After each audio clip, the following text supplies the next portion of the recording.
सबसे पहले हम नेशनल अफेयर्स की बात कर रहे हैं। अभी रिसेंटली पहला टेक्निकल रेगुलेशन लॉन्च किया गया from India for technical textile industry. ठीक है, अब यहाँ पर आप देखेंगे जो ये लॉन्च किया गया ना, यहाँ पे दो QCOs जो कि है क्वालिटी कंट्रोल ऑर्डर्स लॉन्च किए गए हैं फॉर फ्रॉम इंडिया, और ये 31 आइटम्स के लिए हैं। ठीक है, अब जैसे क्वालिटी कंट्रोल जैसे नाम ही सजेस्ट कर रहा है कि कोई भी प्रोडक्ट अगर हम बनाएंगे तो उसको अप टू द मार्क होना चाहिए, वो क्वालिटी प्रोडक्ट होना चाहिए। अगर उसकी लो क्वालिटी होगी तो वो इंटरनेशनल मार्केट में as well as Indian market में उसको एक्सेप्ट नहीं किया जाएगा।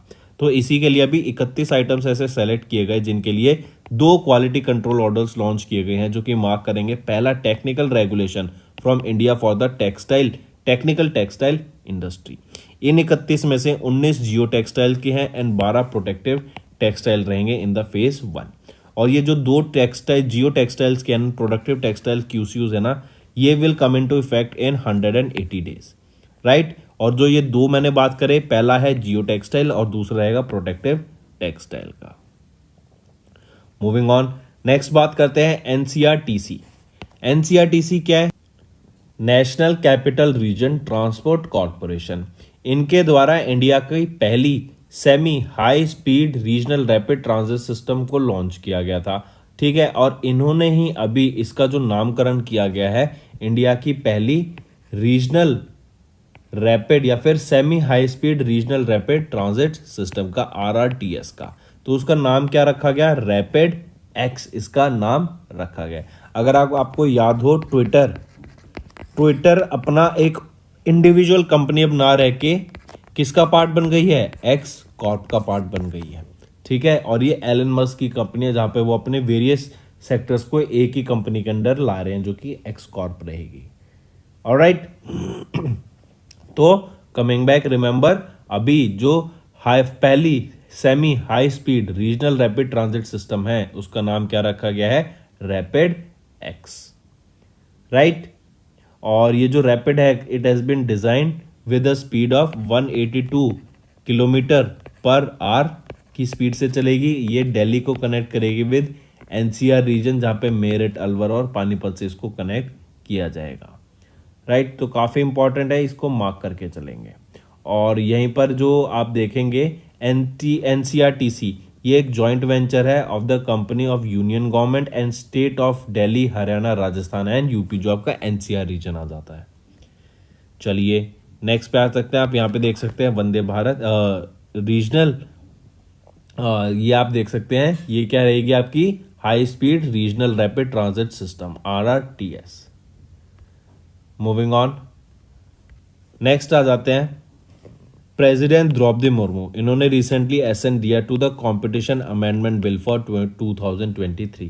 देखो, कंपटीशन बिल को अमेंड किया गया है 2023 में, और कौन से अमेंडमेंट बिल को अभी कौन से बिल को, कंपटीशन बिल को अमेंड किया गया है? तो कंपटीशन बिल ऑफ 2002 को यहाँ पे अभी रिसेंटली अमेंड किया जाएगा।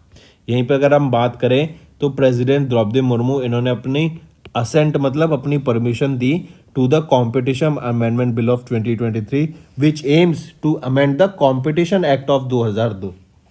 ठीक है, तो क्वेश्चन आ सकता है कि कॉम्पिटिशन अमेंडमेंट बिल 2023 में जो अमेंड किया गया है वो कौन सा बिल अमेंड किया गया था? तो कॉम्पिटिशन एक्ट ऑफ 2002 का, that regulates competition in the Indian market and forbids anti-competitive practices like cartels, mergers and acquisition that might have a negative impact on the competition। जैसे cartels और mergers ये क्या होते हैं कि किसी बिजनेस को टेक ओवर करने के लिए, जैसे आपका कोई कंपटीशन है उसको दबाने के लिए, उसको खत्म करने के लिए आप उस कंपनी को बाय कर लेते थे या उसको अपने साथ इंक्लूड कर लेते थे। इसका एक बहुत बड़ा एग्जांपल आप देख सकते हैं, अगर आपने शार्क टैंक देखा हो तो वहां पर हैमर कंपनी आई थी। तो हैमर क्या थी? वो आपके सेम प्रोडक्ट्स लॉन्च करती थी जैसे बोट कंपनी लॉन्च करती थी अमन गुप्ता की। तो वो अमन गुप्ता ने इनको कहीं ना कहीं एक तरीके से एक्वायर कर लिया था। तो वो क्या था कि अपना स्टेक देने आए थे, वो इवन रेडी थे कि अपनी 100% कंपनी डाइल्यूट कर दें, लेकिन उन्होंने 100% नहीं करी थी। तो वो क्या था कि अपने मार्केट को, तो बोट तो को तो क्या कि उनको तो कोई कंपटीशन नहीं चाहिए अपने मार्केट में, तो वो हैमर को क्यों सस्टेन करने देंगी। तो यहीं पर हैमर को एलिमिनेट करने की पूरी कोशिश की गई थी बोट के द्वारा। तो ये होता है आपका एक एंटी कॉम्पिटिटिव प्रैक्टिसेस, ये होते हैं कार्टल्स। तो मतलब आपका बिजनेस अच्छा चल रहा है तो आप दूसरे बिजनेस को ग्रो नहीं करने देंगे। इसका दूसरा एग्जांपल आ जाता है गूगल की हेजेमनी। अभी जो गूगल पे रिसेंटली केस चल रहा था वो यही था इंडियन की तरफ से कि जो एप्लीकेशंस एंड्रॉयड मोबाइल फोन में आती है ना, वो सारी वो एप्लीकेशंस है जो गूगल के द्वारा लॉन्च की गई है। और जब कोई भी फोन एंड्रॉयड फोन बाय किया जाता है तो लोग जनरली उन्हीं एप्लीकेशन को यूज करते हैं, ये जो गूगल प्रोवाइड करता है। इससे जो नए लोग हैं उनका मार्केट में कहीं ना कहीं एक ओपन, जो कहते हैं ना कि ओपन मार्केट होती है, वो कहीं ना कहीं नहीं रहती। इससे एक एंटी मार्केट, एक एंटी कॉम्पिटिटिव मार्केट प्रैक्टिसेस ये झलकती है। ठीक है, फिर सीसीआई की बात करें, कंपटीशन कमीशन ऑफ इंडिया की, तो एक्टिंग चेयरपर्सन कौन है? संगीता वर्मा। और इस्टेब्लिश कब किया गया इसको? 2003 में। हेडक्वार्टर रहेगा न्यू दिल्ली में। नेक्स्ट, गॉन्ड पेंटिंग, इसको भी जीआई टैग मिला है और ये किस स्टेट से है? तो याद रखना, गॉन्ड पेंटिंग या की मध्य प्रदेश से रहेगी। अभी रिसेंटली ज्योग्राफिकल इंडिकेशन टैग दिए गए हैं ministry of commerce and industry के द्वारा 9 मध्य प्रदेश के प्रोडक्ट्स को। 9 में से 6 आपके हैंडीक्राफ्ट प्रोडक्ट्स हैं, एक एग्रीकल्चर प्रोडक्ट रहेगा और एक फूड रिलेटेड स्टफ रहेगा। अगर यहीं पे हम 6 हैंड इन प्रोडक्ट्स की बात करें, जो 9 प्रोडक्ट्स की बात करें जिनको जीआई टैग मिला है, उसमें से जो 6 हैंडीक्राफ्ट प्रोडक्ट्स हैं, जैसे गॉन्ड पेंटिंग, फिर आ जाता है स्टोन कारपेट्स, ये ग्वालियर से, बाटिक प्रिंट ये उज्जैन, बेगदत्त स्टोन क्राफ्ट जबलपुर से, रॉट आयरन क्राफ्ट ये डिंडोरी से, वारसोनी हैंडलूम सारीज ये बालघाट से। फिर वहीं पे अगर मैं बात करूं आपके एग्रीकल्चर प्रोडक्ट की, वो है शरबती व्हीट। ठीक है, इसको गोल्डन ग्रेन भी बोला गया है। और फिर आ जाता है लास्ट में आपका फूड इंग्रेडिएंट में मोरेना गज्जक, ये एक स्वीट रहती है, गज्जक जैसे आप खाते नहीं अपनी मूंगफलियों के साथ, वो गज्जक। करेक्ट। तो 9 मध्य प्रदेश के प्रोडक्ट्स को जीआई टैग मिला। एक रहेगा आपका गॉन्ड पेंटिंग और दूसरा इंपॉर्टेंट शरबती व्हीट याद रखेंगे और मोरेना गज्जक। ये सब कहां से हैं? मध्य प्रदेश से। Next, Andaman and Nicobar command के द्वारा भी एक ज्वाइंट मिलिट्री एक्सरसाइज कंडक्ट कराई गई जिसका नाम है कवच। कवच नाम की ये ज्वाइंट मिलिट्री ट्रेनिंग एक्सरसाइज थी। और याद रखेंगे, अंडमान एंड निकोबार कमांड ये वो पहली और ओनली ट्राई सर्विस कमांड है जो कि अभी जिन्होंने ये एक्सरसाइज कवच को ऑर्गेनाइज कराया। और यहीं पर अगर हम देखें तो फोर्सेस ऑफ इंडिया ने पार्टिसिपेट किया, जैसे Indian navy, Indian army, Indian air force as well as Indian coast guard का यहाँ पे पार्टिसिपेशन हमें देखने को मिला। 23 फरवरी से लेके ये 7 अप्रैल के बीच में ये एक्सरसाइज कंडक्ट कराई जाती है। ठीक है, तो ये रहेगी आपकी एक्सरसाइज कवच। नेक्स्ट, और इसको कराया किसके द्वारा गया? अंडमान एंड निकोबार कमांड के द्वारा इसको कंडक्ट कराया गया। मूविंग ऑन, नेक्स्ट आ जाते हैं फिर धर्मेंद्र प्रधान, ये हमारे एजुकेशन मिनिस्टर हैं। ठीक है, इन्होंने एक डिजिटल वर्जन लॉन्च किया है, employability skill curriculum for students enrolled in ITIs. ITI क्या होता है? आपका इंडिया का इंडस्ट्रियल ट्रेनिंग इंस्टीट्यूट। अब यहाँ पे देखो, हम स्किल्स की बात कर रहे हैं और हमने बात की आईटीआईज। आईटीआईज हो गया इंडस्ट्रियल ट्रेनिंग इंस्टीट्यूट। यहाँ पे इंडस्ट्री से रिलेटेड वेरियस स्किल्स प्रोवाइड की जाती हैं आपको, जो भी आपकी इंडस्ट्री में जरूरत पड़ती है। तो अभी रिसेंटली क्या हुआ, इनके द्वारा एक डिजिटल वर्जन लॉन्च किया गया है एम्प्लॉयबिलिटी स्किल्स करिकुलम का स्टूडेंट्स के लिए जो कि एनरोल्ड है आईटीआईज में। इससे क्या होगा, वो अपने ऑनलाइन करिकुलम को चेक कर पाएंगे, ऑनलाइन उनको बेनिफिट मिल पाएगा, इधर उधर उनको ढूंढना नहीं पड़ेगा। इसी से क्या होगा, जो स्किल्स की हम बात करते हैं आजकल, आप देखेंगे स्किल्स बहुत ज़रूरी है। अगर आपको जॉब चाहिए, आपको पैसा कमाना है, आपको कहीं ना कहीं आप चाहते हैं कि आप एम्प्लॉय हो जाएं, तो उसके लिए आपको स्किल्स आनी चाहिए। और स्किल्स की डिमांड बहुत ज़्यादा बढ़ती जा रही है। आने वाले टाइम में आप देखेंगे स्किल्स जिसके पास होगी ना उसी को जॉब मिलेगी। और आजकल स्किल्स भी डिपेंड करती हैं जो मार्केट में एक लहर आ रही है। जैसे फॉर एग्जांपल आजकल आप देखेंगे आर्टिफिशियल इंटेलिजेंस का टाइम चल रहा है। It is an era of artificial intelligence. और जब ये artificial intelligence chat GPT launch किया गया था तो एनालिस्ट के द्वारा बताया गया कि जो चैट जीपीटी है ना, वो बहुत सारी ऐसी जॉब्स को खा जाएगा, बिकॉज ये अब ऑटोमेट होने वाला है सारी चीज़ें आने वाले फ्यूचर में। तो अगर चीज़ ऑटोमेट होंगी तो जो ह्यूमन एरर बीच में जो ह्यूमन जॉब्स करती थी वो एलिमिनेट करने के लिए ह्यूमंस की जगह पे आप रोबोट्स को अपनी जॉब प्रोवाइड करेंगे। ठीक है, तो ऐसे ही आप देखेंगे कि स्किल्स बहुत इंपॉर्टेंट हैं और विद चेंज इन टाइम हमें स्किल्स को भी अपना अपग्रेड करता रहना चाहिए। और ऐसे ही जो हमारे आईटीआईज में स्टूडेंट्स एनरोल्ड हैं उनके लिए एक डिजिटल वर्जन लॉन्च किया गया है एम्प्लॉयबिलिटी स्किल्स करिकुलम का। यहाँ पे आप याद रखेंगे द फ्यूचर स्किल फोरम, ये एक इनिशिएटिव था फ्यूचर राइट स्किल नेटवर्क का। इन्होंने कोलैबोरेट किया क्वेस्ट अलायंस के साथ, Accenture, Cisco and JP Morgan के साथ टू लॉन्च दिस, और इन्हीं के द्वारा ये डिजिटल वर्जन लॉन्च किया गया था at the future skills forum new Delhi में। ठीक है, और ये इनके कोलैबोरेशन के साथ देख सकते हैं आप। Next, what is the rank of India in the most criminal countries list for 2023? Most criminal countries की लिस्ट में अगर हम बात करें इंडिया की क्या रैंक रहेगी, तो इंडिया 77 पोजीशन पे आता है। फर्स्ट नंबर पे कौन आ जाता है? वेनेजुला। यहीं पे आप देख सकते हैं वर्ल्ड की मोस्ट क्रिमिनल कंट्रीज की रैंकिंग में इंडिया की रैंक रहेगी 77 and crime rate by country 2023 के हिसाब से देखें तो इंडिया की रैंक आ जाती है 71। बट मेन याद रखेंगे मोस्ट क्रिमिनल कंट्रीज की लिस्ट यहाँ पर कौन सी आ जाती है? इंडिया 77 और टॉप वेनेजुला ने किया। देखिए वेनेजुला फर्स्ट पर, Papua New Guinea second, Afghanistan third, South Africa fourth, fifth Honduras, sixth Trinidad, Guyana 7, Syria 8, Somalia 9th and Jamaica on 10th position. Even US और यूके की अगर हम बात करें तो यूएस आ जाता है 55th पोजीशन पे एंड यूके आ जाता है 65th पोजीशन पे। वहीं पे अगर इंडिया की बात करें तो हम 77 पोजीशन पे आते हैं। फिर Turkey, Germany, Japan, they were among the least criminal countries ranking 92nd, 100 and 135th respectively. Next, banking and finance. RBI के द्वारा भी एक फ्रेमवर्क रिलीज किया गया for the acceptance of green deposits for आरईज।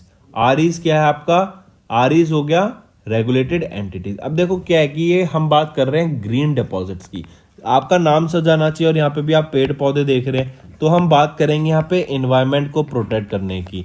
यहाँ पर हम बात करेंगे कि जो पैसा हमारा डिपॉजिट इकट्ठा होगा उसको हम इंफ्रास्ट्रक्चर डेवलपमेंट में लगाएं, उसको हम सस्टेनेबल डेवलपमेंट गोल्स की तरफ ले जाएं और उन इंफ्रास्ट्रक्चर प्रोजेक्ट्स पर लगाया जाए जो कि सस्टेनेबल डेवलपमेंट गोल्स को फॉलो कर रहे हैं।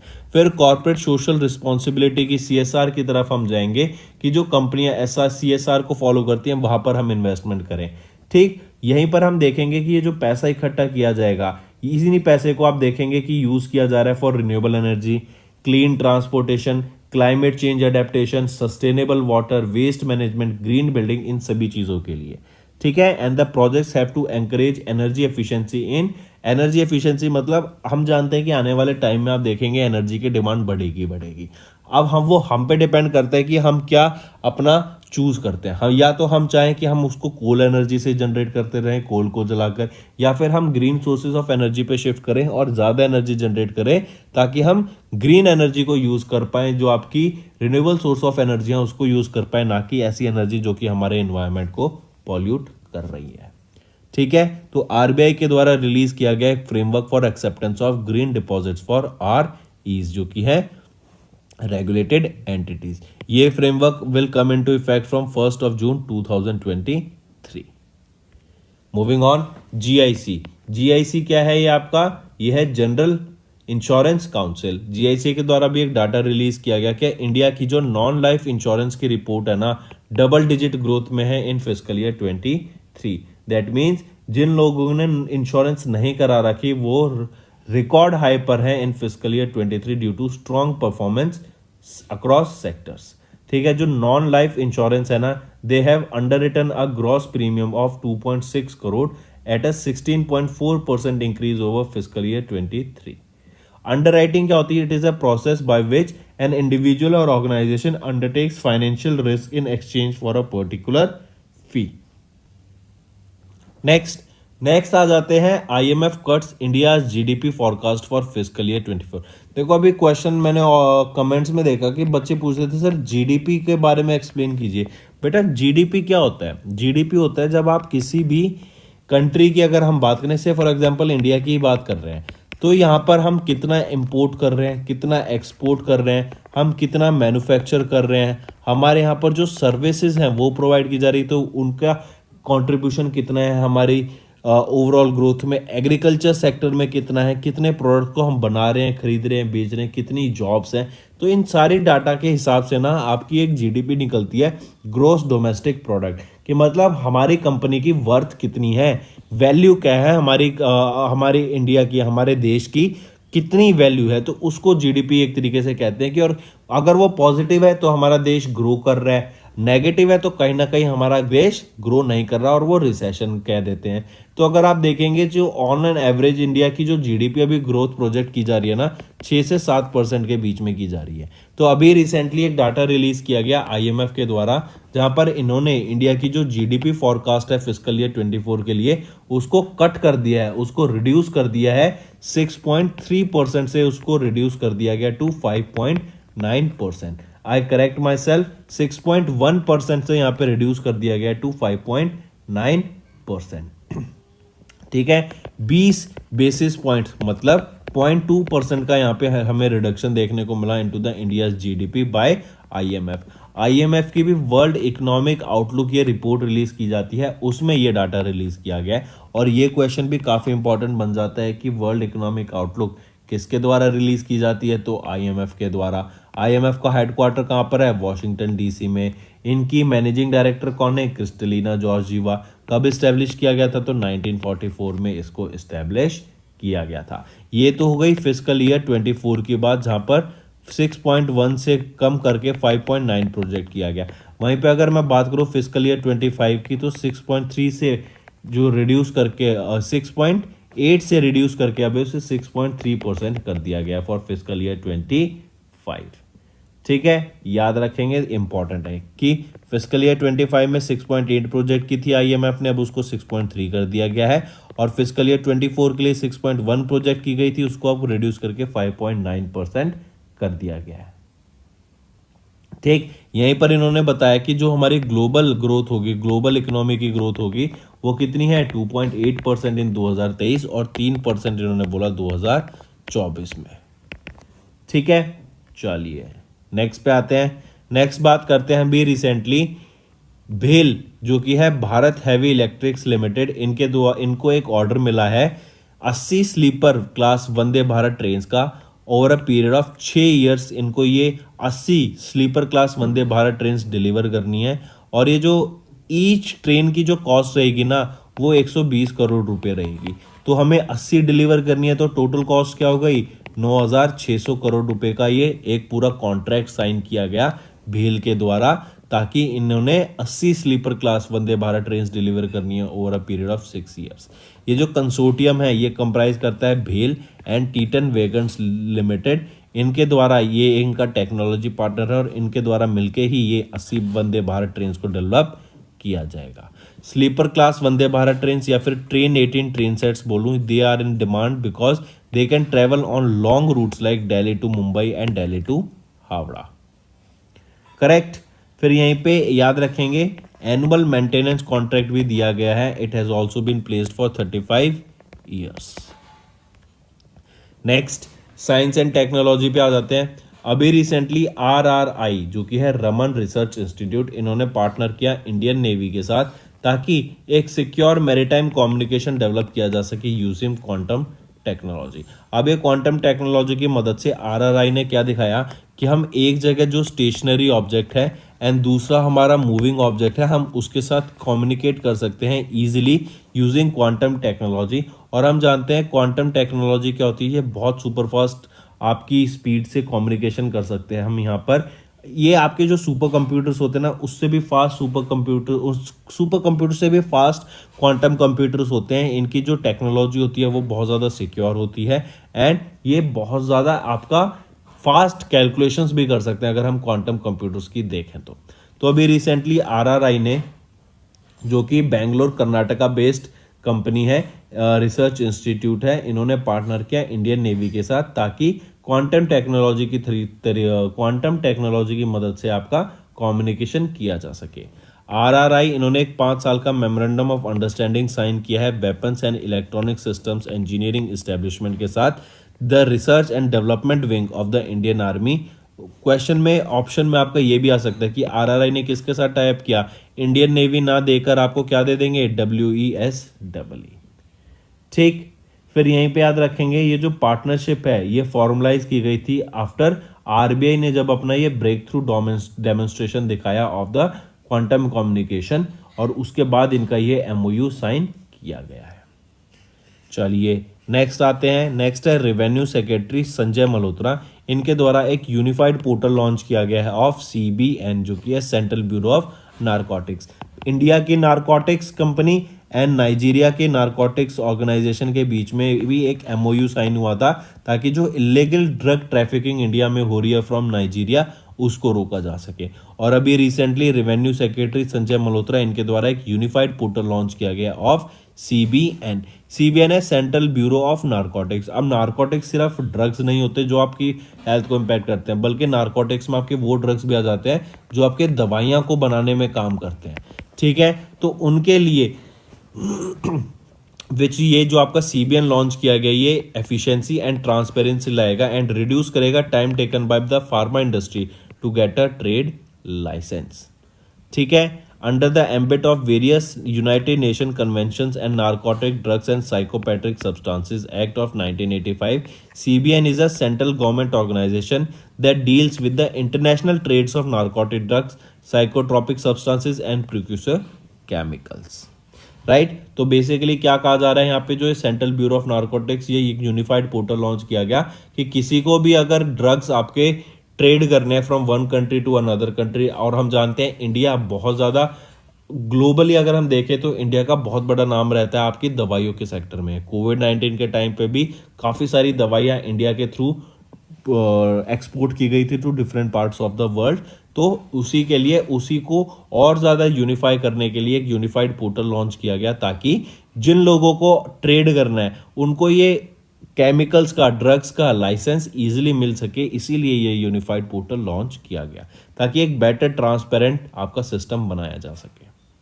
नेक्स्ट आ जाते हैं former chairman Mahindra and Mahindra, इनका recently former chairman of Mahindra and Mahindra इनका रिसेंटली निधन हो गया। ये कौन है? केशव महिंद्रा। आप इनको पिक्चर में देख सकते हैं। 99 की एज में इनका निधन हो गया। शिमला में इनका जन्म हुआ था और मुंबई महाराष्ट्र में इनका निधन हो गया।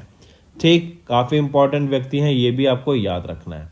नेक्स्ट आ जाते हैं, एक चीज और याद रखेंगे इन्हीं के बारे में, फोर्ब्स के द्वारा वर्ल्ड के ओल्डेस्ट बिलियनर का खिताब इनको दिया गया था। अब इंडिया के ओल्डेस्ट बिलियनर का खिताब इनको दिया गया था फोर्ब्स के द्वारा। आई रिपीट, ये फोर्ब्स की वर्ल्ड बिलियनर लिस्ट 2023 में Keshav Mahindra was named as the India's oldest billionaire. Next आ जाते हैं बुक्स एंड ऑथर्स पर। अभी द ग्रेट बैंक रॉबरी, ये एक नई बुक है जो कि को ऑथर की गई दो लोगों के द्वारा, वी पटाभिराम एंड सब्यसाची दास। इन दोनों के द्वारा इस बुक को द ग्रेट बैंक रॉबरी को अभी ऑथर किया गया है। This discusses 11 scams that have rocked India since its independence and the book is published by Rupa Publications India Private Limited। ठीक, नेक्स्ट पर आ जाते हैं। हम कब ऑब्जर्व करते हैं international day of human space flight? 12 अप्रैल को ऑब्जर्व किया जाता है international day of human space flight. और इस डे को ऑब्जर्व करते हैं टू मार्क और to create awareness about the beginning of the space era for mankind and contribution of science and technology in space। फिर यही याद रखेंगे 12 अप्रैल को ही क्यों? क्योंकि 12 अप्रैल को 1961 में यूरी गागरिन वो पहले सोवियत कॉस्मोनॉट बने जिन्होंने एक पहली ह्यूमन स्पेस फ्लाइट ली, और ये अर्थ के चारों तरफ चक्कर लगाने वाले भी पहले इंसान बन गए हैं, यूरी गैगरिन। नेक्स्ट आ जाते हैं आपके, when do we observe international day for street children. Street children का डे कब ऑब्जर्व किया जाता है? ये भी आपका 12 अप्रैल को ही ऑब्जर्व किया जाता है, ताकि एक अवेयरनेस क्रिएट की जा सके अबाउट द डिफिकल्टीज जो बच्चे स्ट्रीट्स पर रहते हैं उनको फेस करनी पड़ती है, उनके इक्वल राइट्स को डिमांड करने के लिए। और क्योंकि देखो स्ट्रीट्स पर जो बच्चे रहते हैं तो basically they are not well to do from family, उनको आप देखेंगे उनकी एजुकेशन, हेल्थ सेक्टर, खाना पीना, वो माल न्यूट्रिश्ड भी रहते हैं। तो इन सब चीज़ों के लिए, और उनको फिर कोई जस्टिस भी नहीं मिलता अगर उनके साथ कुछ गलत होता है, तो उनको इक्वल राइट्स प्रोवाइड करने के लिए उनकी लाइफ और जो डिफिकल्टीज वो फेस करते हैं उसके बारे में अवेयरनेस क्रिएट कराने के लिए ही ये लॉन्च किया गया था। पहली बार कब ऑब्जर्व किया गया? 12 अप्रैल 2011 को ये ऑब्जर्व किया गया था। मूविंग ऑन, नेक्स्ट आ जाते हैं नेक्स्ट है स्टेट न्यूज़ के बारे में बात करते हैं। अभी होम मिनिस्टर अमित शाह इन्होंने इनॉग्रेट किया and he laid the foundation for various development projects in Azamgarh and Kaushambi of UP. अगर यहीं पे बात करूं तो टोटल 234 डेवलपमेंट प्रोजेक्ट्स लॉन्च किए गए हैं इन दोनों जगह पर, जिसमें से जो टोटल रहेंगे 5,196 करोड़ रुपए की लागत से बनाए जाएंगे। Out of this total 234 projects 117 projects होंगे जो कि 4,583 करोड़ रुपए की मदद से बनाए जाएंगे और ये आजमगढ़ में रहेंगे। कहां पर? आजमगढ़ में रहेंगे। ठीक है, फिर नेक्स्ट पर आ जाता है 117 प्रोजेक्ट्स ऐसे रहेंगे जो कि आपके 613 करोड़ रुपए की लागत से बनाए जाएंगे और ये कहां पर? कौशाम्बी यूपी में बनाए जाएंगे। ऑलराइट, चलिए तो दोस्तों ये थे हमारे आज के इंपॉर्टेंट करंट अफेयर्स। अब आ जाते हैं क्विक रिवीजन पर। जैसे पहला technical regulation from India for technical textile industry launch किया गया। NCRTC इसको नेम किया गया as the India's first semi high speed regional rail service. उसका नाम क्या दिया गया? RRTS का रैपिड एक्स। काफी इंपॉर्टेंट, ये भी मार्क करके चलेंगे। देन प्रेसिडेंट द्रौपदी मुर्मू इन्होंने अपना एसेंट दिया टू द कंपटीशन बिल 2023 के लिए। Madhya Pradesh products including Gond painting and Sharbati wheat इनको GI टैग मिला और टोटल 9 प्रोडक्ट्स को यहाँ पे GI टैग दिया गया अभी रिसेंटली। नेक्स्ट आ जाता है अंडमान एंड निकोबार कमांड इन्होंने कंडक्ट कराई एक जॉइंट मिलिट्री एक्सरसाइज कवच के नाम से। धर्मेंद्र प्रधान ने एक डिजिटल वर्जन लॉन्च किया एम्प्लॉयबिलिटी स्किल करिकुलम का for students that are enrolled in ITIs। World की मोस्ट क्रिमिनल कंट्रीज की रैंकिंग की बात करें तो इंडिया की रैंक आ जाती है 77 और यहाँ पर टॉप पे रहता है वेनेजुला। RBI के द्वारा एक फ्रेमवर्क रिलीज किया गया for the acceptance of green deposits for REs। GIC data release किया गया और इंडिया का जो नॉन लाइफ इंश्योरेंस रिपोर्ट है ये डबल डिजिट में रहेगा in growth in fiscal year 23। IMF world economic outlook की बात करें 2023 की तो इन्होंने इंडिया की GDP फोरकास्ट को रिड्यूस कर दिया है for fiscal year 24 to 5.9% and fiscal year 25 के लिए 6.3%। नेक्स्ट, भेल led consortium bags contract worth 9,600 crore rupees. यहाँ पे 80 sleeper class Vande Bharat train provide करनी होंगी और एक की कॉस्ट 120 करोड़ रुपए रहेगी। RRI एंड इंडियन नेवी इन्होंने पार्टनर किया ताकि एक सिक्योर मैरीटाइम कम्युनिकेशन डेवलप किया जा सके using quantum technology. Revenue secretary की बात करें संजय मल्होत्रा इनके द्वारा यूनिफाइड पोर्टल लॉन्च किया गया of CBN। Former chairman of Mahindra and Mahindra Keshav Mahindra ji इनका रिसेंटली निधन हो गया at the age of 99 Mumbai Maharashtra में। फिर एक नई बुक को ऑथर की गई जिसका नाम है द ग्रेट बैंक रॉबरी। ये को ऑथर की गई है V पटाभी राम एंड सब्यसाची दास के द्वारा। फिर 12 अप्रैल को हम 2 डे ऑब्जर्व करते हैं, एक है international day of human space flight और दूसरा आ जाता है आपका international day for street children. फिर अगर स्टेट न्यूज़ की बात करें तो होम मिनिस्टर अमित शाह के द्वारा अभी इनॉग्रेट एंड फाउंडेशन स्टोन ले किए गए for various development projects in Azamgarh and Kaushambi district of Uttar Pradesh. 117 दोनों जगह 117 प्रोजेक्ट्स यहाँ पे लॉन्च किए गए हैं फॉर, और इनका तो टोटल रहेगा अगर हम देखें तो काफ़ी कॉस्ट का रहेगा और अगर देखा जाए तो यहाँ पर 5,196 करोड़ रुपए खर्च करने की बात की गई। तो दोस्तों ये था हमारा आज का सेशन। आई होप आपको वीडियो पसंद आई होगी। अगर वीडियो पसंद आ रही है तो ऐसे ही हमारे चैनल के साथ बने रहिए और अभी हम रिवीजन भी करते हैं कुछ पुराने करंट अफेयर्स का। जैसे अभी तमिलनाडु के द्वारा जो ऑनलाइन गैम्बलिंग है ना, ऑनलाइन सट्टा लगाना, उसको बैन कर दिया गया है। तो क्वेश्चन पूछा जाएगा कि किन के द्वारा, किस स्टेट के द्वारा ऑनलाइन गैम्बलिंग बैन कर दी गई है? तो तमिलनाडु के द्वारा। फिर UIDAI एंड IIT बॉम्बे इन दोनों के द्वारा मिलकर एक MOU साइन किया गया ताकि जो टचलेस बायोमेट्रिक कैप्चर सिस्टम है उसको डेवलप किया जा सके। जैसे आप अगर फिंगरप्रिंट से स्कैन करते हैं, आप अपने फिंगर्स को स्कैन करके फ़ोन अनलॉक करते हैं तो वो तो आप टच करके करते हैं, लेकिन एक ऐसे टचलेस बायोमेट्रिक डेवलप करने की बात की गई UIDAI एंड IIT बॉम्बे के द्वारा। देन IIT कानपुर ने पार्टनर किया डिफेंस PSU के साथ टू फॉस्टर इनोवेशन। यहाँ पर इनोवेशन करने की बात की गई और IIT कानपुर ने AWEIL के साथ टाइप किया ताकि and various CRS agreement sign किए गए जो कि कॉर्पोरेट सोशल रिस्पॉन्सिबिलिटी होती है ताकि रिसर्च एंड डेवलपमेंट की जा सके।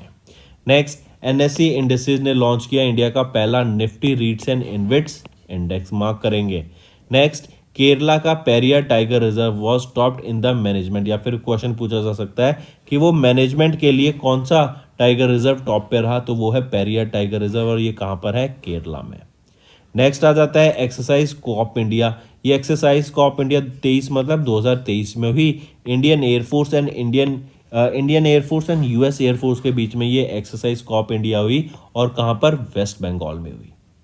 तो दोस्तों ये था हमारा आज का करंट अफेयर्स। आई होप आपको सेशन पसंद आया होगा, रिवीजन भी कर लिया और डेली करंट अफेयर्स भी देख लिए। अब आखिरी सेक्शन है आपका होमवर्क का। पहला क्वेश्चन, किस इंस्टीट्यूशन ने लॉन्च किया C vigil application? Rabbit haemorrhagic disease, ये अभी रिसेंटली किस कंट्री में फैल रही है? Third, tropospheric emissions monitoring of pollution instrument, ये डिवाइस है किस स्पेस एजेंसी का? तो ये 3 आपके होमवर्क क्वेश्चंस रहेंगे फ्रेंड्स। आई होप आपको सेशन पसंद आया। सेशन पसंद आया तो वीडियो को लाइक कर दें और कमेंट करके ज़रूर बताएं कि आपके क्या व्यूज़ रहेंगे।